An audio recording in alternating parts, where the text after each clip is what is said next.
بسم اللہ الرحمن الرحیم۔ السلام علیکم عابدین مئیس کے پیارے دوستو، ہم امید کرتے ہیں کہ آپ خیر و عافیت سے ہوں گے۔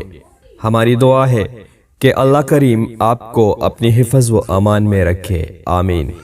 رزق میں برکت کا ایک مسنونی عمل اور ایک واقعہ۔ رسول کائنات امام الانبیاء حضرت محمد رسول اللہ صلی اللہ علیہ وسلم کے پاس آپ کے صحابہ اپنے دینی اور دنیاوی کاموں میں اصلاح طلب کرنے آتے۔ آپ صلی اللہ علیہ وسلم ان مبارک عمل تعلیم فرما دیتے۔ اس کے کرنے سے اللہ تبارک و تعالی ان کے لیے آسانی کی راہیں کھول دیتا۔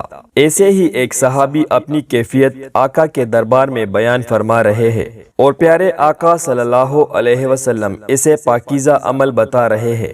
آپ بھی توجہ فرمائیے، دھیان سے سنیے، شاید کہ آپ کا بھی کام بن جائے۔ حضرت ابن عمر رضی اللہ تعالی عنہ بیان کرتے ہیں کہ ایک آدمی نے رسول اللہ صلی اللہ علیہ وسلم کی خدمت میں حاضر ہو کر عرض کیا کہ یا رسول اللہ، دنیا نے مجھ سے منہ پھیر لیا ہے۔ آپ صلی اللہ علیہ وسلم نے فرمایا، تم فرشتوں کی نماز اور مخلوق کی تسبیح سے کیوں غافل ہو؟ اس کی سبب سے اللہ تعالیٰ کے ہاں سے رزق ملتا ہے۔ پھر آپ نے اس کو یہ تسبیح بتائی، سبحان اللہ و بحمدہ، سبحان اللہ العظیم، استغفر اللہ۔ اس کو طلوع فجر کے بعد 100 مرتبہ پڑھو، دنیا تمہاری پاس ذلیل ہو کر آئے گی۔ پھر وہ آدمی چلا گیا۔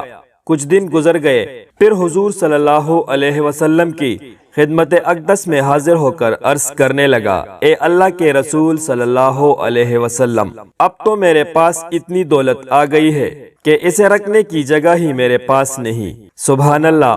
اس مبارک عمل کی پاکیزہ اثرات آپ نے دیکھ لیے۔ فراہی رزق کے لیے آپ بھی یہ پڑھ سکتے ہیں،